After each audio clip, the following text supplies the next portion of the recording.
Good morning, YouTube. I haven't done a video in a couple weeks because the truth is I've been busy.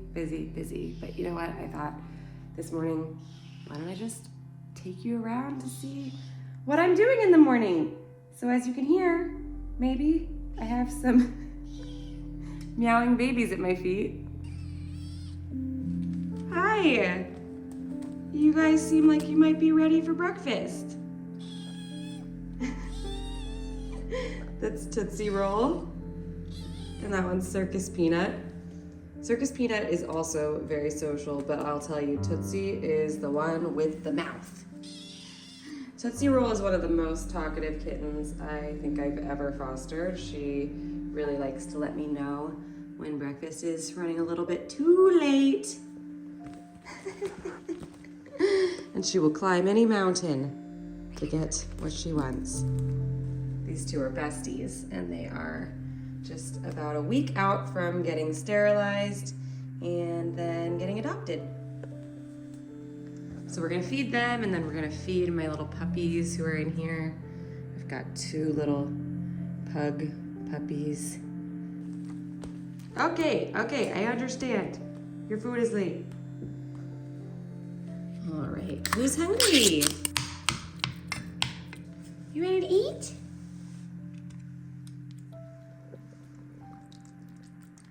So these two were bottle babies, but now they have fully weaned. And their morning routine is I just get them started on some breakfast, and then they eat while I feed my puppies. And then they get to go play in the sunroom, because these guys are well past quarantine, so I let them have some fun.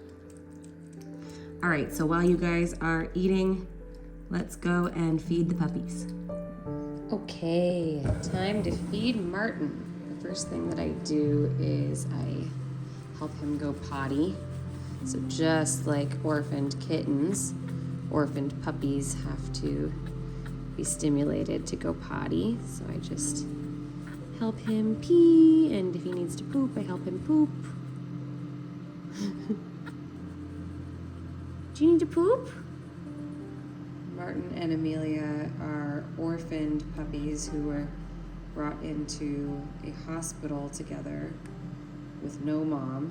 Unfortunately, we don't have any other information than that, so we don't know what happened with mom. I assume this was probably a breeder, since we believe that they are pugs. I'm guessing the mom probably passed away. It's a horrible reality that, with these brachycephalic, flat-faced breeds, a lot of the time people are breeding them and not thinking at all about the impact that has on the puppies and even on the moms. A lot of these moms pass away during childbirth, especially if they're not given the opportunity for a C-section, which a lot of these dogs can't survive childbirth without a C-section. So we don't really know exactly what happened with mom or why these guys are orphaned. We do know that there were more of them, and they were brought into a hospital, and they were all dying because they were trying to bottle feed them. And it's very dangerous to bottle feed flat-faced puppies and kittens. If you've followed me for a while, you know that I've raised a number of brachycephalic neonates, and with the French bulldogs and with my little Persian guy Shoo Shoo, they all had to be tube fed. So tube feeding is definitely a skill that can help a lot of these flat-faced babies by just bypassing their throat altogether and delivering the food directly to them. Obviously with Martin, I am letting him nurse on my finger, and I think that that's really nice. It just helps them still feel like they're eating and doing something natural even though he's not able to actually taste the food. So he got his little meal, and then he's gonna go back to bed. Good job, Martin. Look at how big Martin is now. Oh my gosh. I know he probably looks really small compared to like a regular size pug, but I've had him for 9 days now and he has doubled in size. I'm very proud of him. Yeah. I'm very proud of you. All he wants is to suck, suck, suck, suck, suck. So their eyes will start to open soon, and that'll be really exciting. But until then, he's only got one job, and that's to sleep and get fat. And you know what? He's pretty good at both of those things. So let's go back to bed. See you in a couple hours. Okay, and now it's time to feed Miss Amelia. Amelia is quite a bit smaller than her brother. He's about 300 grams today, and she is about 250. So she just hit half a pound. Big girl. So just like with Martin, we're gonna go potty. Something that I think is really cute about her is she's always sticking her tongue out when she goes potty. Like she's like, okay, I know what comes next. It's gonna be food. Better prepare my mouth. Amelia is a little bit of a fussier baby than Martin, so she can be a little harder to tube. And there are some checks that I do just to make sure that this is all placed correctly. Okay. So I want to emphasize here that I do not encourage you to try this at home. Tube feeding is something that can absolutely save a life if you're super well trained in how to do it, or it can very easily kill an animal if you don't know what you're doing. Knowing how to tube feed is kind of like knowing how to defuse a bomb. It's a skill set that most people definitely do not need, and that, you know, most people never even need to worry about knowing how to do. But a few people in each community should know how to do it so that if there's a bomb, someone knows how to defuse it. That's why I end up with a lot of these little tube feeder babies. But just like knowing how to defuse a bomb, you want the person who knows how to do that to take it really seriously. So I always take seriously that I could do a lot of harm if it's not placed correctly. There are a lot of checks that I do, but it's intentionally something that I don't teach on the internet because I don't think you should learn how to defuse a bomb on the internet. It's just something that should be a one-on-one training, and it honestly isn't something that most people need to know. If you're gonna be somebody who does this, you need to be someone who does it with a lot of practice. You know, I do thousands of tube feedings every year, and that keeps me up on my skill set. It keeps me comfortable. So that's kind of how I think about tube feeding. You know, I did the math on these two, and I'm gonna tube feed them about 400 times while they're here. Yeah. And I've already done over 100 just this week.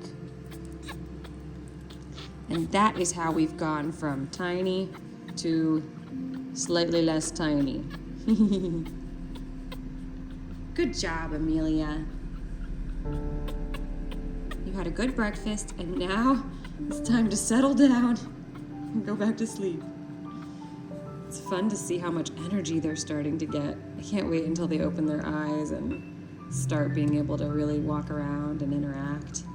You know, the reality is, because I'm the only one who tube feeds, Andrew doesn't really know them very well because it's just me interacting with them. So I can't wait until they're old enough to walk around and play, and then everybody can fall in love with them like I have. Okay. Good night.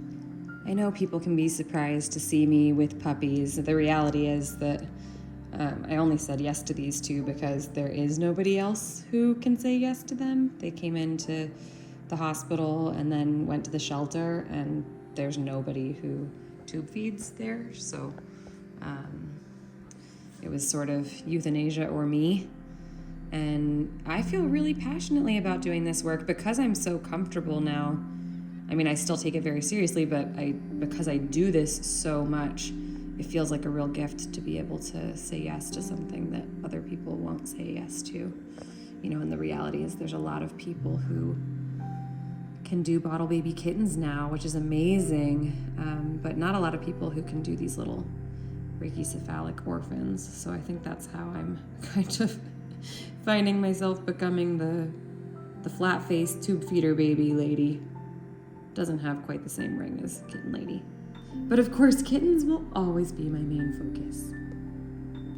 Okay, and now that the babies are done eating, I take them into their favorite room, which is the sunroom. These guys love to play, and I will let them during the day play in this room that it's supposed to be like a sunroom for us, but really it's kind of just a room full of cat trees and toys. Woohoo! I imagine this is what it's like to have toddlers or something. Your living room just becomes a toy room. This is my version of that.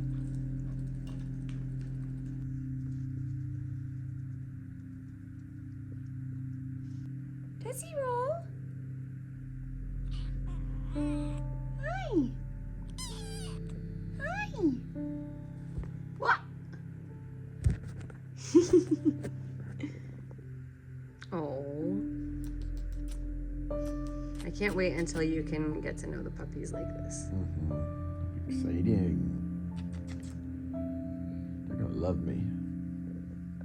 I feel like you're more of the socialization age guy. And I'm more of the keeping little tiny... Grind when they're worms. Grind when they're worms. Keeping little tiny worms alive guy.